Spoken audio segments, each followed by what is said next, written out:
अस्सलाम वालेकुम, मैं जमील फारूकी हूँ। आप मेरा ऑफिशियल यूट्यूब चैनल देख रहे हैं। तमाम तारीफें उस ज़ात पाक के लिए जो हमारी शहर से भी करीब है और हमारी हर आने जाने वाली सांस के बीच में होने वाली मामूली सी जुम्बिश को भी बखूबी जानता है। और तमाम दुरूद पाक नबी आखिर ज़मां हज़रत मोहम्मद मुस्तफ़ा अहमद मुज्तबा सल्लल्लाहु अलैहि वसल्लम की ज़ात पाक के ऊपर जो वजह तख्लीक़ कायनात हैं, जिनकी वजह से हम हैं, जिनकी वजह से ये कुल कायनात है। आज 30 अक्टूबर है, बुध का दिन है, जिस वक्त ये वीडियो रिकॉर्ड हो रही है पाकिस्तानी वक्त के मुताबिक शब के 8 बज चुके हैं। और मेरी नज़र में अब तक की जो सबसे बड़ी डेवलपमेंट, सबसे बड़ी ब्रेकिंग न्यूज़ और सबसे बड़ी खबर है वो ये है कि कप्तान यानी इमरान खान यानी कैदी नंबर 804 ने एहतजाज और धरने का हतमी फैसला कर लिया है। यह बहुत बड़ी ब्रेकिंग न्यूज़ है। अब से पहले जितनी बातें हो रही थी वो जलसे जुलूस और छोटे मोटे एहतजाज की बातें हो रही थी।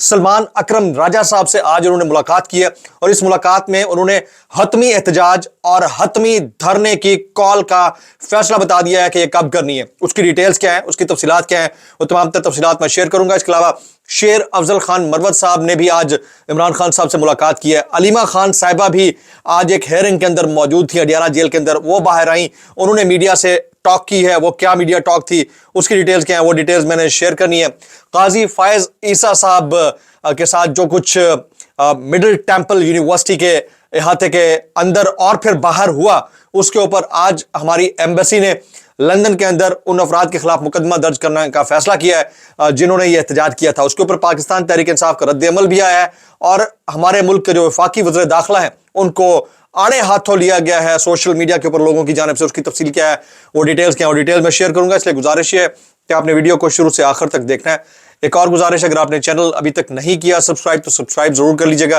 बेल आइकन यानी घंटा या घंटी अपने अंगूठे उंगली या साथ रखे डंडे से दबा सकते हैं। और व्हाट्सएप चैनल का लिंक हर वीडियो की डिस्क्रिप्शन में जो टाइटल होता है उसके नीचे हैशटैग होते हैं, हैशटैग के अंदर डिस्क्रिप्शन में वीडियो व्हाट्सएप चैनल का लिंक मौजूद होता है, उसको जाकर क्लिक करके ज्वाइन कर लेंगे तो बाज़ औक़ात फायरवॉल की जैसे नोटिफिकेशन आपको यूट्यूब पर नहीं मिलता तो वहां मिल जाया करेगा। Top story of the day, Imran Khan साहब ने सलमान अकरम राजा साहब से आज 1-to-1 मुलाकात की है अडियाला जेल के अंदर और उन्होंने ये कह दिया है कि अब दमादम मस्त कलंदर के अलावा हमें कोई हल नजर नहीं आता है। आप पब्लिक को रेडी करें, ग्रास रूट लेवल के ऊपर स्ट्रीट मूवमेंट की तैयारी करें और फिर केपीके को भी इस हवाले से एंगेज किया जाए और जनूबी पंजाब और बाकी तमाम मुल्क के जो छोटे बड़े शहर हैं उनकी जो ग्रास रूट लेवल लीडरशिप है उसको एंगेज करके कहा जाए कि वो लोगों को ये बावर कराएं कि अब हमारे पास इसके अलावा कोई चारा, कोई हल नहीं है कि हम धरने या बड़े एहतजाज की कॉल दे दें और उसके लिए आप थोड़ा सा टाइम फ्रेम दे दें क्योंकि हालात अब बिल्कुल यकसर मुख्तलिफ हो चुके हैं। इमरान खान साहब अपने जो पॉपुलर लीडरशिप है उसके ऊपर भरोसा भी कर रहे हैं और फिर अपनी जो नई लीडरशिप है जैसे सलमान अकरम राजा साहब उनके ऊपर भरोसा भी कर रहे हैं और अवाम से तवक्को कर रहे हैं कि उनकी प्लस जो उनकी नज़र में हकीकी आज़ादी है यानी खान साहब की नज़र में उसका वाहिद हल सिर्फ और सिर्फ पुरअमन एहतजाज और धरने की कॉल है। और उस धरने की कॉल कब आती है, मेरी नज़र में ये नवंबर का महीना बड़ा इंपॉर्टेंट है। हो सकता है नवंबर के एंड में या मिड में ये डिसाइड कर लिया जाए कि किस दिन हमने एहतजाज को फाइनल शक्ल देनी है और धरना दे देना है। इसकी डिटेल्स क्या है वो डिटेल्स भी मैं बाद में शेयर करूंगा। अभी फिलहाल बात करते हैं शेर अफजल मरवत साहब की। उन्होंने अडियाला जेल के बाहर मीडिया से गुफ्तगू की। उन्होंने कहा बानी पीटीआई इमरान खान से मुलाकात हुई, बानी पीटीआई को यह बताया कि एहतजाज ठीक नहीं थे, हल्के फुल्के एहतजाज थे जिसकी कोई वैल्यू नहीं थी। उन्होंने कहा कि बानी पीटीआई इमरान खान को बताया कि वज़ीर आला खैबर पख्तूनख्वा ने इज्तिमाई हिकमत अमली ठीक नहीं बनाई। यह भी शेर अफजल मरवत साहब ने कन्वे किया है। बानी पीटीआई ने इमरान खान ने कुछ फैसले किए हैं जो सलमान अकरम राजा बताएंगे। शेर अफजल मरवत ने कहा कि बानी पीटीआई इमरान खान से पूछा मौलाना फजल रहमान पर क्या मौक़िफ़ है। हमारे साथी ने बताया कि मौलाना की वजह से मिलिट्री कोर्ट्स नहीं बने। बानी पीटीआई इमरान ने कहा कि अगर मिलिट्री कोर्ट्स बन जाते तो मुझे कोई फर्क नहीं पड़ता। शेर अफजल मरवत, आप देखें एक बंदा जेल के अंदर है, ऑलरेडी फस्तायत का वो सामना कर चुका है, उनकी पार्टी भी कर चुकी है। पिछले 20 दिन में जो उनके साथ हुआ है वो भी सबको पता है, लेकिन वो कहता है क्या है, बन भी जाते तो मुझे कोई नहीं फर्क पड़ता। इसको कहते हैं स्वैग। आगे चलते हैं। उन्होंने कहा बानी पीटीआई ने कहा कि नई एहतजाजी कमेटी बनाएं, मैं इस कमेटी का हिस्सा हूंगा। आगे सर्दियां भी आ रही हैं, इस हवाले से स्ट्रेटेजी बनाएं, ऐसी हिकमत अमली बनाएं कि अगर एक लीडर पकड़ा जाए तो दूसरा लीड करे। ये टैक्टिक वो बता रहे थे जो बाहर आकर लोग कहते हैं ना जैसे सलमान अकरम राजा साहब टाइप के लोग कि जी अगर हम सारे पकड़े गए तो फिर क्या होगा। तो भाई फिर वो आप दावे या नारे ना लगाए ना पकड़े जाने के खौफ से, जो आप नारे दावे भी लगाते रहते हैं और फिर ये खौफ की बातें भी करते थे। गो सलमान अकरम राजा साहब इज नॉट द वन जिनसे ये क्वेश्चन होना चाहिए। उसूलन पीटीआई के उन फेसेस से यह सवाल होना चाहिए जो फेसेस वाकईतन पीटीआई की लीडरशिप कहलाने के हकदार थे। अब मुझे लगता है कि यह सवाल आरिफ अलवी साहब से होना चाहिए, साबिक सदर पाकिस्तान। गो के उन्होंने आखिरी दम तक खान साहब से, मेरी नजर में, ये मेरी राय है, वो वफा नहीं की जो उन्हें करनी चाहिए थी। वो कहां है? उनको तो अपने क्लिनिक की पड़ गई है। आए ना, लीड करें फ्रॉम द फोर फ्रंट। आपने मजे तो कर लिए ना, कॉन्स्टिट्यूशनल पोजीशन के 6 साल मजे कर लिए, 6.5 साल सदर मुमलिकत की हैसियत से। अब आए, अगर आप अभी भी पीटीआई का हिस्सा है तो आए, फाइट करें, फाइट करें, इमरान खान के लिए फाइट करें ना, अगर आपको लगता है कि आपको। लेकिन ये क्वेश्चन आप सलमान बिकरम राजा या बाकियों से उस वक्त कर सकते हैं जब वो ग्रास रूट लेवल से इमरान खान साहब के फ्रंट फेसेस तो गायब हैं। खैर, अलीमा खान साहिबा ने आज गुफ्तगू की है अडियाला जेल के बाहर। वो क्या कह रही थी, उनकी डिटेल भी शामिल करता हूं। अलीमा खान ने कहा कि इमरान खान ने कहा है कि वो रूल ऑफ लॉ और हकीकी आज़ादी के लिए जिहाद कर रहे हैं। बानी पीटीआई इमरान खान ने कौम को बता दिया है कि मैं मिलिट्री कोर्ट्स और जुल्म भी आपकी खातिर सह लूंगा मगर झुकूंगा नहीं। बानी पीटीआई इमरान खान ने पैगाम दिया है कि लोग अपने हक के लिए खड़े हों, यही वक्त है, कहीं ये वक्त गुजर ना जाए। फिर उन्होंने कहा, अलीमा खान ने, कि बानी पीटीआई इमरान खान आलमी सतह का लीडर है, इस तरह का सलूक तो सजाए मौत के कैदियों के साथ भी नहीं होता। बानी पीटीआई इमरान खान इंसानी हुकूक की खिलाफ वर्जी के खिलाफ सुप्रीम कोर्ट जा रहे हैं। इमरान खान साहब, उनके साथ और फिर जो पाकिस्तान में इंसानी हुकूक की खिलाफ वर्जियां थी उनके ऊपर सुप्रीम कोर्ट जा रहे हैं। बानी पीटीआई इमरान खान ने दोनों सुपरिटेंडेंट जेल को भी फरीक बनाया। इमरान खान ने कहा कि वो हरगिज़ डील नहीं करेंगे। आज फिर, ये अलीमा खान के कोट एंड कोट जुमले हैं, आज फिर बानी पीटीआई इमरान खान ने कहा कि जो उनके साथ हुआ वो इंसानी हुकूक की खिलाफ वर्जी है। 10 दिन उनको 6x8 के कमरे में किसकी ईमा पर रखा गया।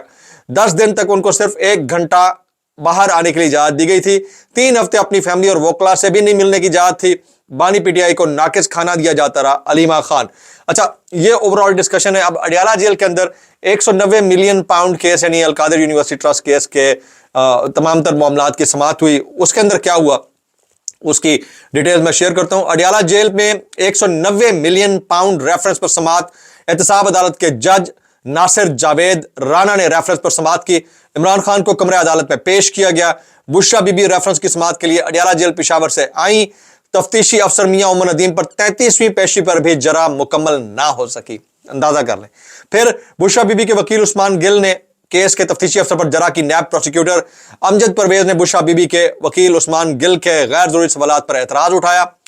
आला अदलिया की जानिब से भी गैर जरूरी सवालात को नापसंदीदा अमल करार दिया गया। गैर जरूरी सवालात पूछकर अदालत का वक्त ज़ाया किया जा रहा है। यह नैब प्रोसिक्यूटर अमजद परवेज ने उसको कहा। गवाह से पूछा जा रहा है कि रेफरेंस के 10 वॉल्यूम में कितने सफात पर लफ्ज कॉन्फिडेंशियल लिखा गया। जितने भी सफात पर कॉन्फिडेंशियल लिखा गया वो रिकॉर्ड का हिस्सा है। ये प्रोसिक्यूटर बोले हैं वहां पर। ये गैर जरूरी सवाल है। इसके अलावा वकला सफाई जो भी सवाल पूछना चाहते हैं गवाह से पूछ सकते हैं। अमजद परवेज अदालत ने प्रोसिक्यूशन के एतराज को दुरुस्त करार देते हुए गैर जरूरी सवाल करने से रोक दिया। और आज फिर एक और बड़ी डेवलपमेंट हुई है। जुडिशल कमीशन में पाकिस्तान तहरीक इंसाफ के कौन से 2 रहनुमा शिरकत करेंगे, इसका ऐलान भी आज इमरान खान साहब ने कर दिया है। इमरान खान ने जुडिशल कमीशन में शमूलियत के लिए बानी पीटीआई की तरफ से 2 नाम दिए गए हैं, एक शिबली फराज का, दूसरा उमर अयूब खान का, कि इन नामों को जुडिशल कमीशन में शामिल किया जाए। अच्छा, इमरान खान साहब के बारे में लोग पूछते हैं कि कैसे थे। जो अंदर से बाहर मालूमात पहुंची उनके मुताबिक ही वॉज वेरी फिट। उन्होंने ब्लैक कलर की जो है वो ट्राउजर पहन रखी थी और सफेद रंग की टी शर्ट पहन रखी थी। तो इमरान खान साहब से आज उनकी बहनों और फिर कुछ वकला की मुलाकात हुई है, उसकी तफसीलात मैंने आज शेयर की हैं। अब बात कर लेते हैं काजी फाइजल साहब। उन्हें मिडिल टेंपल यूनिवर्सिटी के अंदर और बाहर जो लानतों की चित्रौल बर्दाश्त करना पड़ी है, उसके ऊपर आज हमारे मुल्क के वज़ीर दाखिला बड़े सेखपा थे। और फिर पता यह चला है कि लंदन में उन लोगों की शिनाख्त करके लंदन के अंदर ही मुकदमा दर्ज करने का कहा गया कि इन्होंने एम्बेसी की गाड़ी के ऊपर अटैक किया है। अच्छा, उसके ऊपर पाकिस्तान तहरीक इंसाफ ने रद्दमल दिया है। वो क्या है वो मैं शेयर करता हूँ। पीटीआई ने वफाकी वज़ीर दाखिला के इस एक्ट के ऊपर रद्दमल देते हुए कहा है, वफाकी वज़ीर दाखिला के ओवरसीज पाकिस्तानियों के हवाले से मज़ाक़ा खेज़ बयान पर पाकिस्तान तहरीक इंसाफ का कहना है कि मोहसिन नकवी का बयान नहायत बेवकूफ़ाना हद तक मज़ाक़ा खेज़ और मैंडेट चोर बंदोबस्त की ज़हनियत का अक्कास है। ये पाकिस्तान तहरीक इंसाफ के तर्जुमान कहते हैं। फिर दूसरे रोज़ दुनिया को बताते हैं कि हम सिर्फ अनपढ़ ही नहीं, परले दर्जे के अहमक और जाहिल भी हैं। तर्जुमान तहरीक इंसाफ खुद साख्ता वाइसराय साहिब काजी फाइज इस्सा के खिलाफ एहतजाज करने वालों की शहरियत की मनसूखी से पहले किसी पढ़े लिखे वकील से कानून से मुतालिक सीख लें। तर्जुमान पाकिस्तान तहरीक, वो लंदन है भाई, वहां पर तो पता नहीं कितना डेमोक्रेसी है एहतजाज के मामले के ऊपर। وہ تو ٹچ کیے بغیر کچھ بھی کہہ سکتے ہیں, کوئی نہیں روک سکتا. اس طرح پروٹیسٹ کے وہاں پہ رائٹس ہیں. ظاہر ہے کہ پاکستان ان کے آباء و اجداد کی راجدھانی یا خاندانی جاگیر تو ہے نہیں کہ یہاں درباری اپنی زبانوں کی لمبائی کے مطابق بیان دیں. ترجمان پاکستان, بڑے سخت جملے ہیں. اس کے بعد شناختی کارڈ, پاسپورٹ یا شہریت کی منسوخی اور اجرا کے فیصلے نقوی صاحب کی ثوابدید کے نہیں, آئین اور قانون کے مرہون منت ہیں. آئین اور قانون کی گردن پر پیر رکھ کر مرضی کے فرمان جاری کرنے کے بےہودہ سلسلے نے دنیا میں پاکستان کا جمہوری اور آئینی تشخص بری طرح مجروح کیا ہے. ترجمان پاکستان تحریک انصاف. یہ بڑے سخت جملے تھے. قاضی فائز کے کرتوت تو قبر تک اس کا پیچھا کریں گے, جبکہ تاریخ اس سے بھی پرے اس کے محاسبے کو تیار ہے. محسن نقوی غنڈہ راج کے خیالی سیٹ سے اتریں, بلکہ غنڈہ راج کی خیالی سیٹ سے اتریں اور دنیا کو اپنے جاہلانہ جلال دکھانے کی بجائے تھوڑی سی تمیز اور قانون کے احترام کی اداکاری کی ہلکی سی کوشش ہی کر لیں, یعنی کاسمیٹک کوشش کر لیں. یہ کہنا ہے کسی سے کوئی غلطی یا جرم سرزد ہوا ہے تو خود قاضی کی پتلون پہن کر اچھلنے کی بجائے عدالت کو فیصلے کا موقع دیں. ترجمان پاکستان تحریک انصاف. تو یہ پاکستان تحریک انصاف کے ترجمان کے یعنی مرکزی میڈیا ڈپارٹمنٹ کی جانب سے جاری کیا گیا. جو قاضی فائز عیسیٰ صاحب کے ساتھ ہوا, میں اس طرح کے وجلاٹی جسٹس کا بالکل حق میں نہیں ہوں. ڈسکلیمر میں پہلے دے دیتا ہوں کہ اس طرح کسی کے ساتھ نہیں ہونا چاہیے, غلط ہے. لیکن جو کچھ گزشتہ 2 سال میں ان صاحب کی آنکھوں کے سامنے پاکستان کے اندر چادر چار دیواری پامال ہونے کی صورت میں, بنیادی انسانی حقوق کی دھجیاں اڑنے کی صورت میں ہوتا رہا ہے, کیا وہ ایکسیپٹیبل تھا؟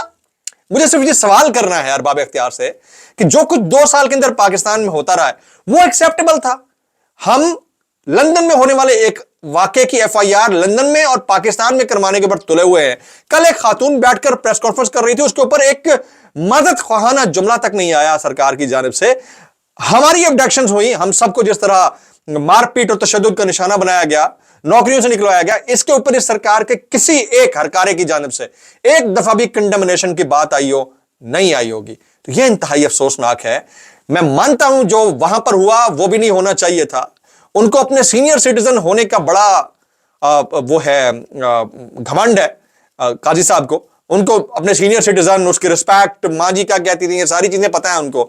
لیکن یہاں پر جو سینئر سٹیزن, خواتین, بچوں, مردوں, صحافیوں, شعراء, ادبا اور پھر سوشل میڈیا ایکٹیوسٹ اور پولیٹیکل ایکٹیوسٹ کے ساتھ جو کچھ ہوا ہے, وہ نہ کسی کی اولاد تھے, نہ ان کی کوئی ماں تھی, نہ ان کی کاسٹ اینڈ کریڈ تھی, نہ وہ پاکستانی تھے.